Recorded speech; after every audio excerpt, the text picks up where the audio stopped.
আসসালামু আলাইকুম রহমতুল্লাহি ওবরকাতুহু। সম্মানিত দর্শক, জানাজার রাজনীতি এবং লাশের রাজনীতি নিয়ে কথা বলবো। বিষয় দুটো খুবই স্পর্শকাতর। বেগম জিয়ার মৃত্যু, তার জানাজা এবং একই সঙ্গে কয়েকদিন আগে উসমান হাদির মর্মান্তিক হত্যাকাণ্ড এবং তার জানাজা।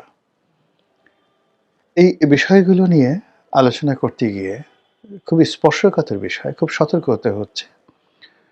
কারো আবেগে যেন আঘাত না লাগে, কেউ যেন কষ্ট না পান, এবং আমি যা বলতে চাচ্ছি সেই কথাগুলো যেন সুন্দরভাবে বলতে পারি, এজন্য মহান আল্লাহর সাহায্য চাই।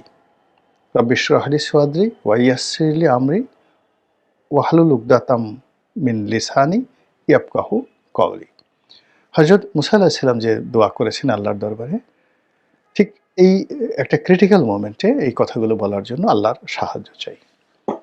প্রথমত বেগম জিয়া যখন অসুস্থ হয়ে হাসপাতালে গেলেন, আমাদের একটা বিরাট অংশ যখন যেদিন তাকে ভেন্টিলেশনে নেওয়া হলো, সেই দিন তার সম্পর্কে দেশের বেশিরভাগ যারা পলিটিক্যাল অ্যানালিস্ট, তারা বলার চেষ্টা করেছিলেন যে তার অবস্থা খুবই ক্রিটিক্যাল। আমি বাকিটুকু বললাম না। এরপর বিএনপির যারা সমালোচক, তারা আরও নানা রকম নেতিবাচক কথাবার্তা বলেছে, এবং এই কথাগুলো শুনেই বিএনপির যারা লোকজন রয়েছেন, তারা বেগম জিয়ার চিকিৎসা, বেগম জিয়ার অবস্থা, তাকে বিদেশে নেওয়া, এগুলো নিয়ে তারা নানা রকম কথাবার্তা বলেছেন, এবং এরই ধারাবাহিকতায় তার একমাত্র পুত্র জনাব তারেক রহমান সাহেব বাংলাদেশে আসছেন। দ্বিতীয়ত, যে একই সময়টাতে যে হাদির মৃত্যু, উসমান হাদি ইনকালাব মঞ্চের নেতা, তার সেই মৃত্যুকে কেন্দ্র করে একটা জনমত তৈরি হওয়া, মানুষের আবেগ তৈরি হওয়া, এবং একইভাবে তাকে ঢাকা মেডিকেল থেকে এভার কেয়ারে যখন নেওয়া হলো, তখনও সবাই বলার চেষ্টা করলো যে হাদি হয়তো বেঁচে নেই, হয়তো বাঁচবে না। তারপর যখন তাকে সিঙ্গাপুরে নেওয়া হলো, তখন বলা হলো যে কেন এই রাষ্ট্রীয় অর্থ ব্যয় করে নেওয়া হচ্ছে মূলত আবেগ তৈরি করার জন্য, বা হাদির এই মৃত্যুকে নিয়ে মহল বিশেষ ফায়দা লোটার চেষ্টা করছে, আবেগ তৈরি করার চেষ্টা করছে, এই ধরনের কথাবার্তা হচ্ছিল। এরপর হাদির লাশ যখন বাংলাদেশে এলো, তখন বাংলাদেশে যে দুর্ঘটনা ঘটলো, একটি পক্ষ সত্যিই সুযোগ নেওয়ার চেষ্টা করলো।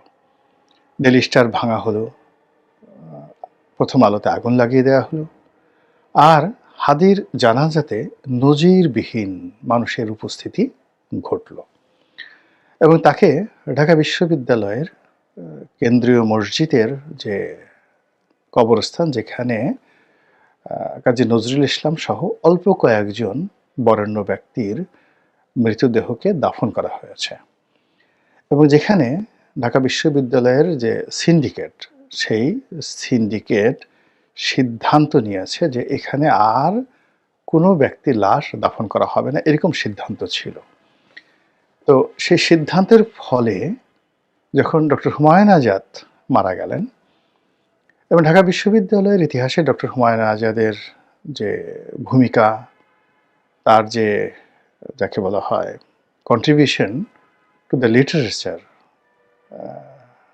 সেই অর্থে তার যারা ভক্ত, তারা প্রাণান্ত চেষ্টা করলেন যে তাকে ঢাকা বিশ্ববিদ্যালয়ে এই কবি নজরুলের এই জায়গাটাতে কবর দেওয়ার জন্য। কিন্তু ওই যে বিশ্ববিদ্যালয়ের সিন্ডিকেট, তাদের যে সিদ্ধান্তের কারণে সেখানে আর দাফন করা সম্ভব হলো না। তো সেই সিদ্ধান্তটা বহাল থাকা সত্ত্বেও কেবলই মাত্র জনরোষের ভয়ে বা জনগণের আবেগের কারণে, অথবা একটা বিরূপ পরিস্থিতি, সেটা ঢাকা বিশ্ববিদ্যালয়ের বর্তমান সিন্ডিকেট মোকাবেলা করতে না পারার কারণে, সেই সিন্ডিকেটকে, নতুন সিন্ডিকেটকে পুরনো সিন্ডিকেটের সেই সিদ্ধান্ত বাদ দিয়ে তাদেরকে সিদ্ধান্ত নিতে হয়েছে যে উসমান হাদিকে এই কবি নজরুলের কবরের পাশেই তাকে সমাধিস্থ করা হবে। তো এটা অনেকে মনে করছেন যে উসমান হাদিকে আবার শহীদের মর্যাদা দেওয়া হয়েছে, এবং তাকে নিয়ে বাংলাদেশের যে রাজনীতির একটা অংশ, মহল বিশেষ রাজনীতি, বিশেষ করে জামায়াতে ইসলামী, উসমান হাদির এই হত্যাকাণ্ড, মৃত্যুকে নিয়ে তারা রাজনীতি করার যে চেষ্টা করছেন, এটা নিয়ে আমাদের দেশে যখন যাকে বলা হয় নানা রকম তর্ক বিতর্ক চলমান। আবার জামাতের লোকজন হয়তো না, কিন্তু আরও অনেক লোকজন বেগম জিয়ার হাসপাতালে অসুস্থতা, তারেক জিয়ার দেশে ফিরে আসা, তারপরে ডক্টর জুবাইদুর রহমানের ফিরে আসা, বেগম জিয়াকে অসুস্থ অবস্থায় ইংল্যান্ডে নেওয়ার জন্য সেই কাতারের এয়ার অ্যাম্বুলেন্স আসা না আসা, এবং সর্বশেষ তার মৃত্যুর যে ঘটনা, এগুলোর মধ্যে বহু মানুষ যে রাজনীতির গন্ধ পেয়েছে, এগুলো নিয়ে আমি আর এখন কোনো কথা বলবো না। কথা না বলে আমি যেটা বলতে চাই যে আমাদের দেশে লাশের রাজনীতি দীর্ঘদিনের, এবং মানুষ যারা জীবিত রাজনীতিবিদ তারা সবসময় জীবিত মানুষের চাইতে মৃত মানুষ বা মৃত মানুষের যে লাশ তাকে ভয় পেয়েছে। শোনা কথা, সত্য মিথ্যা জানি না। বঙ্গবন্ধু যখন ৭৫-এর ১৫ই আগস্ট নিহত হলেন, তো তখন নাকি কর্নেল তাহের ওই সময়টাতে তিনি ছিলেন বলতে গেলে মানে অন্যতম বাংলাদেশের নীতি নির্ধারক। তো তিনি বলেছিলেন যে তাকে কেন তোমরা ওই দাফন করলে টুঙ্গিপাড়ায় গিয়ে। ওখানে তো আগামী দিনে ওটা একটা যাকে বলা হয় মাজার হবে, ওটাকে কেন্দ্র করে সারা দেশের মানুষ সেখানে যাবে। তো কাজেই ওখানে না দিয়ে তোমরা সমুদ্রে ফেলে দিতে লাশ, তাহলে এটা নিয়ে ভবিষ্যতে রাজনীতি হতো না।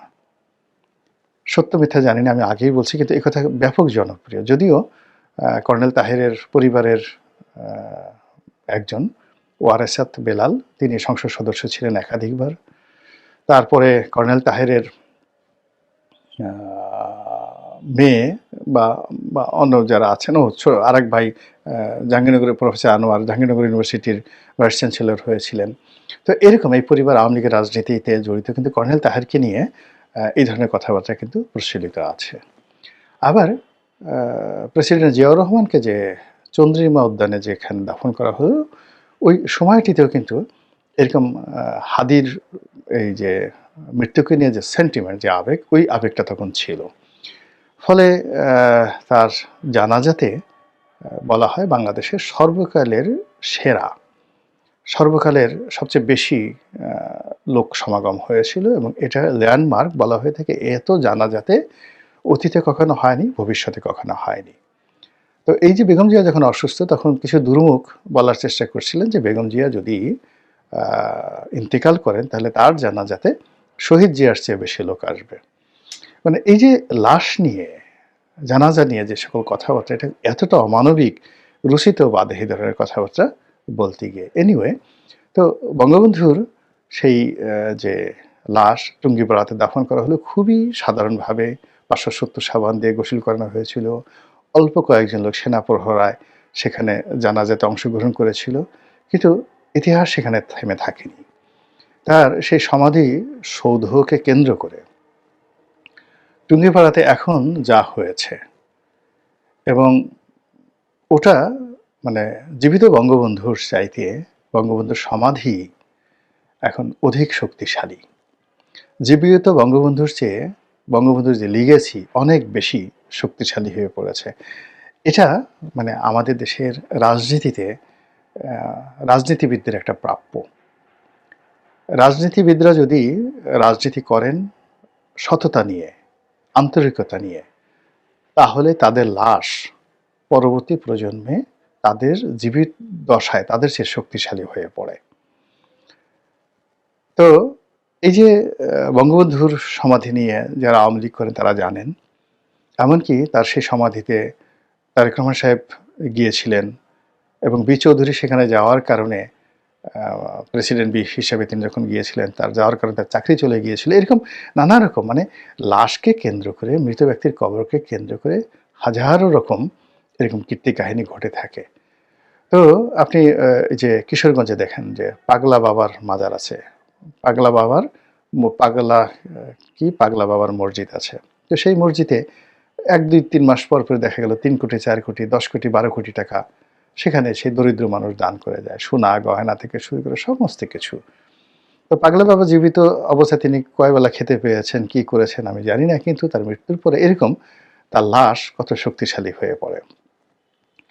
তো জিয়া রহমান সাহেবের মৃত্যুর পরেও এই যে চন্দ্রিম উদ্যানে তার যে লাশ, সেখানে বিএনপি নেতাকর্মীদের উপস্থিতি, এটি আওয়ামী লীগের মনে নিদারুণ, যাকে বলা হয় হতাশা তৈরি করেছে, ক্ষোভ তৈরি করেছে যে আমাদের কত কষ্ট করে সেই টুঙ্গিপাড়া যেতে হয়, আর এখানে একেবারে সংসদের পাশে চোখের সামনে কিছু হইলেই হাজার হাজার বিএনপি নেতাকর্মীরা সেখানে যায়, ফুলের মালা দেয়, সেখানে কবর জিয়ারত করে।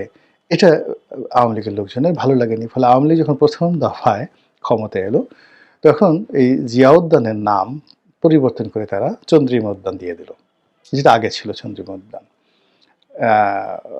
যেটা বিএনপি ক্ষমতায় এসে এটাকে জিয়া উদ্যান বানালো। তাহলে এটা হলো ওই যে জিয়াউর রহমানের লাশকে ভয় পাওয়া।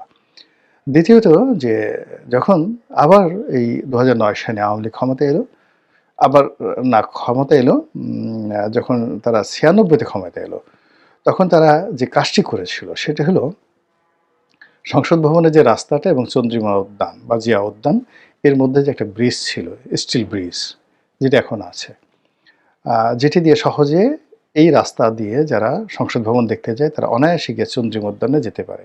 এই জিনিসটুকু আওয়ামী লীগের লোকজনের সহ্য হয় না, তারা এই ব্রিজটা সেখান থেকে সরিয়ে নিয়ে গিয়েছিল এবং এজন্য বিএনপিকে আন্দোলন করতে হয়েছে, লড়াই করতে হয়েছে, হরতাল দিতে হয়েছে। এটা হলো লাশের রাজনীতি। আর ২০০৯ থেকে পুরো সময়টা আওয়ামী লীগ চেষ্টা করেছে যে এই কবরস্থানটি এখান থেকে সরিয়ে নিয়ে বগুড়া বা অন্য কোথায় স্থানান্তরিত করার জন্য, কিন্তু তারা লাশকে ভয় পেয়েছে, মানে প্রচণ্ডভাবে তারা কিন্তু সাহস করেনি যে এই কাজটি করতে গেলে হয়তো সারা বাংলাদেশে আগুন লেগে যাবে। তো বোঝার চেষ্টা করুন, জীবিত জিয়াউর রহমানকে তারা যতটা না ভয় পেত, তার এই কবরটা তার চাইতে অনেক বেশি শক্তিশালী ছিল। এরপরে তারা সংসদে দাঁড়িয়ে নানা রকম গিবত করেছে যে এখানের মধ্যে কোনো লাশ নেই, কিচ্ছু নেই, এটা একটা ভুয়া জিনিস, এটাকে কেন বিএনপির এই লোকজন করছে। পার্লামেন্টের বক্তব্য শেখ সেলিম বলেছেন, স্বয়ং প্রধানমন্ত্রী শেখ হাসিনা বলেছেন। কিন্তু এত কিছু বলার পরেও জনমত এটা অ্যালাউ করেনি। মানে কেবলমাত্র বিএনপির জনমত নয়, আওয়ামী লীগের জনমতও এই বিষয়গুলো নিয়ে আওয়ামী লীগ এরকম বাড়াবাড়ি করবে, এই লাশ নিয়ে রাজনীতি করবে, এটা আসলে মানুষজন পছন্দ করেনি। যা হোক, বেগম যে ইন্তেকাল করেছেন সেই সংসদ প্লাজাতে, সেই মানিক মিয়া এভিনিউতে তার জানাজা অনুষ্ঠিত হবে। আজকে আমি এই ভিডিও করছি মঙ্গলবার দিন সন্ধ্যার পরে, বুধবারে সেটা হবে। আশা করছি যে অনেক অনেক লোক হবে, অনেক অনেক লোক হবে এবং নতুন ইতিহাস তৈরি হবে। আমি কোনো অবস্থাতেই বলবো না ওটার সাথে বেশি হয়েছে কম হয়েছে, এটা বলবো না, কিন্তু বেগম জিয়ার প্রতি এই মুহূর্তে মানুষের যে আবেগ, শ্রদ্ধা, ভালোবাসা, এটা হঠাৎ করে নয়, এটা একেবারে তার কর্ম। তিনি যে মজলুম ছিলেন, তিনি যে অসহায় ছিলেন, তিনি যে দুর্বল হয়ে পড়েছিলেন, তার শত দুর্বলতা নিয়ে তিনি একবার চিৎকার করেননি, কোনো অভিযোগ করেননি। এই জন্য মানুষের আবেগ একেবারে ঢেলে পড়েছে এবং সেই আবেগ জানাজার ময়দানে আমরা দেখতে পাবো। এবং সেই জানাজা হওয়ার পরেই আমি মনে করি যে ওটা আজকের এই দিনে বললাম একদিন আগে, এরকম একটা ইতিহাস তৈরি করবে যে ইতিহাস হয়তো বহু বছর অন্য কেউ অতিক্রম করতে পারবে না। আর সবচেয়ে যে অবস্থা, যে বেগম জিয়া তিনি হয়তো জীবদ্দশায় এটা কল্পনা করেননি, সেটা হলো তাকেও সমাধিস্থ করা হচ্ছে তার স্বামীর কবরের পাশে চন্দ্রিমা উদ্যানে। এটা তিনিও কল্পনা করেননি এবং বিএনপির যারা লোকজন আছে তারাও কল্পনা করেনি। এবং আমার বিশ্বাস যে বিএনপি যদি ক্ষমতায় থাকতো, তারেক রহমান সাহেব যদি প্রধানমন্ত্রী হতেন, এই অবস্থায় বেগম জিয়া যদি ইন্তেকাল করতেন, সেক্ষেত্রেও তাকে এই বর্তমান যেখানে দাফন করা হচ্ছে এটা এত সহজ ছিল না। তো কাজেই দেখেন যে একটি মৃত্যু, একটি লাশ রাজনীতিতে কি ব্যাপক প্রভাব এবং প্রতিপত্তি স্থাপন করে, এবং এখানে কিভাবে প্রকৃতি, কিভাবে আসমানের মালিক আল্লাহ জমিনে তার বান্দা এবং বান্দীদেরকে কিভাবে মহিমান্বিত করেন, কিভাবে লাঞ্ছিত করেন, কিভাবে অপমানিত করেন। এই বেগম জিয়ার মৃত্যু এবং আগামীকালে জানাজা এবং তার দাফন কাফন হওয়া নিয়ে এই বাংলায় যা কিছু ঘটলো, তাতে করে আপনি কি বুঝলেন? মহান আল্লাহ আমাদের সবাইকে হেদায়েত দান করুন এবং হেফাজত করুন। আসসালামু আলাইকুম ওয়া রাহমাতুল্লাহি ওয়া বারাকাতুহু।